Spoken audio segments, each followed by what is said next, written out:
नमस्कार. मी डॉक्टर वंदना मोहिते. गेली 20 वर्षापासून मी पक्ष संघटनेसाठी काम करत आहे.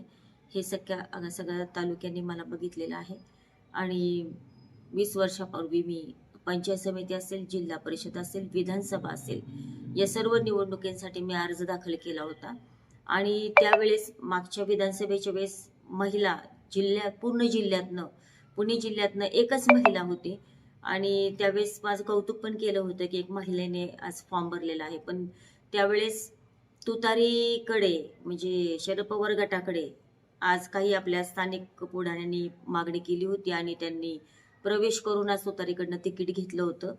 त्यावेळेस आमचा फॉर्म असताना सुद्धा आम्ही प्रामाणिकपणे त्यांच्यासाठी मागे घेतला आणि त्यांना प्रामाणिकपणे आम्ही साथ दिली विधानसभेला.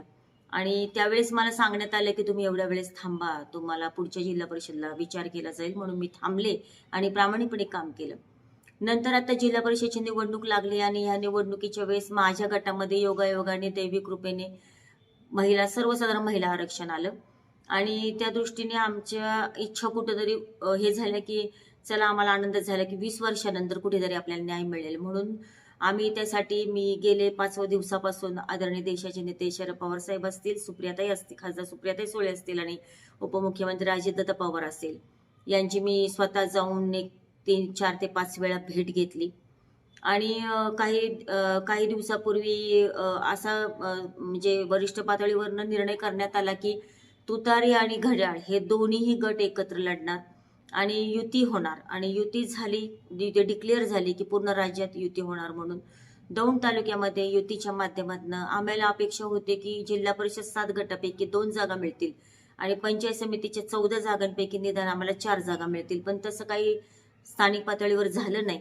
त्यांनी आम्हाला 2ही जागा दिल्या नाहीत. आम्हाला स्थानिक पातळीवरनं डावललं गेलं. आम्हाला 2 जागा सुद्धा शरद पवार गटाला मिळाल्या नाही. त्याचा मी जाहीर असा निषेध करते. ज्या दिवशी शेवटचा फॉर्म भरण्याची तारीख होती त्या दिवशी मी आजचे उपमुख्यमंत्री अजितदादा पवार साहेब असतील त्यांच्या बंगल्यावर सकाळी 6 वाजता संयोगला मी भेट घेतली. त्यावेळेस दादांनी मला असं सांगण्यात आलं की आपल्या तालुक्यामध्ये जाऊन तुम्ही ह्या 2 व्यक्तींची भेट घ्या आणि त्यांना सांगा की मी तुम्हाला भेटायला सांगितले. गाडीतनं येताना मी खासदार सुप्रियाताई सुळे यांना फोन लावला. खासदार सुप्रियाताई सुळे या सुद्धा म्हणाल्या की तिथे मीटिंग चालू आहे, त्या मीटिंगमध्ये जा आणि तुम्ही मला फोन लावून द्या, मी त्यांच्याशी बोलते.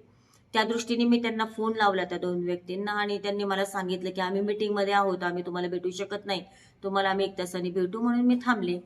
1-1.5 तासानंतर मी त्यांना फोन केला, त्यांनी माझा फोन उचलला नाही, त्यांचा फोन बंद होता आणि दुसऱ्या वेळेस त्यांनी फोन माझा उचलला नाही. फॉर्म सबमिट करण्यासाठी 4च तास राहिले होते. माझा फॉर्म मी एक नॅशनलिस्ट काँग्रेस पार्टी आणि घड्याळ हे चिन्ह टाकून मी फॉर्म भरला होता, कारण मला माहिती होतं मला एबी फॉर्म मिळणार आहे. आणि दुसरा फॉर्म मी माझा अपक्ष भरला होता. असे 2 फॉर्म माझे होते. परंतु ह्या लोकांनी मला स्थानिक पातळीवर डावलण्याचा प्रयत्न केला.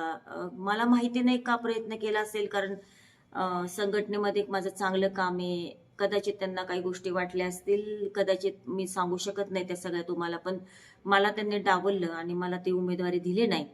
माझा तो परवा छाननी होते, त्याच्यामध्ये तो माझा म्हणजे अर्ज बाद झाला का, तर त्याच्यात मी नॅशनलिस्ट काँग्रेस पार्टी घड्याळ त्याला एबी फॉर्म जॉईन नव्हता, माझा अपक्ष फॉर्म राहिलेला आहे. तर मला एवढंच सांगावंसं वाटतं की तुम्ही कार्यकर्त्यांची निवडणूक म्हणता, कार्यकर्त्यांना बळ देण्यासाठी ही निवडणूक स्थानिक स्वराज्य संस्थांची म्हणता. तुम्ही कार्यकर्त्यांची निवडणूक म्हणता त्यावेळेस कार्यकर्ते पक्षासाठी हातामध्ये झेंडे घेतात, पक्षासाठी कार्यकर्ते आंदोलनं करतात, पक्षासाठी कार्यकर्ते पक्ष संघटना वाढवतात. आणि अशा वेळेस जर कार्यकर्ते काम करत असतील तर अशा कार्यकर्त्यांना न्याय द्यायच्या वेळेस जर इतर दुसरे उमेदवार, नवखे उमेदवार की ज्यांना मतदारसंघामधले गावं सुद्धा सांगता येणार नाही किंवा ज्यांचं सामाजिक कार्य कुठल्या पद्धतीचं नाहीये, आणि तसं म्हणलं तर म्हणजे राजकीय वारसा जर बघायचा असेल तर माझे आजोबा सुद्धा आज आमदार होते. म्हणजे राजकीय वारसा माझा पण खूप मोठा आहे, पण मी तालुक्याला कधी बोलून दाखवलं नाही की माझा राजकीय वारसा असा आहे म्हणून. कारण मी नेहमी कार्यकर्त्यांमध्ये जमिनीवर राहिले, मी कार्यकर्त्यांच्या सुखदुःखात गेले. प्रामाणिकपणे कार्यकर्त्यांसाठी, पक्ष संघटनेसाठी, सामाजिक कार्यामध्ये मी मला वाहून घेतलं. आणि ऐन निवडणुकीच्या वेळेस मला मागच्या निवडणुकीला डावललं गेलं, या निवडणुकीला डावललं गेलं. निश्चितच मतदार राजा हा खूप सुज्ञ आहे, मतदार राजा हा खूप हुशार आहे. मी असं कोणाला सांगणार नाही की तुम्ही कोणाला मतदान करा किंवा करू नका, पण निश्चितच मला असं वाटतं की माझ्यावर जो अन्याय झाला आहे, माझ्यावर जो अन्याय झाला आहे, तर याला निश्चितच वाचा फुटणार आहे आणि निश्चितच मला योग्य न्याय मिळणार आहे. आपण सर्वजणांनी मला खूप साथ दिली, त्याबद्दल मी सगळ्यांचे आभार मानते. आणि मला असं एक गोष्ट सांगावीशी वाटते की राष्ट्रवादी काँग्रेस पार्टीकडनं मला उमेदवारी मिळालेली नाहीये. मी हात जोडून कळकळून सांगते, कारण मला खूप दिवस झाले, मला 2-3 दिवस झाले मला कार्यकर्त्यांचे सगळ्यांचे इतके फोन येत आहेत, मतदारसंघातनं सुद्धा फोन येत आहेत की ताई अभिनंदन, तुम्हाला तिकीट मिळालं म्हणून. तर मला तिकीट मिळालेलं नाहीये आणि त्याच्यामुळं इथून पुढची दिशा मी माझ्या सहकाऱ्यांशी, कार्यकर्त्यांशी सगळ्यांशी भेटून 26-27 तारखेपर्यंत काय असेल हे मी आपल्या सगळ्यांना सांगेल. धन्यवाद. निवडणूक विधानसभेची असो की जिल्हा परिषद, अचूक अंदाज, अभ्यासपूर्ण विश्लेषण, विश्वासार्ह लेखणी आणि मुद्देसूद मांडणी फक्त आपल्या आवडत्या सहकारनामा न्यूजवरच. तर मग मंडळी, तयार रहा व्यक्त व्हायला, कारण आम्ही येत आहोत आपल्या गावात सहकारनामा सोबत आपली पसंत जाणून घ्यायला.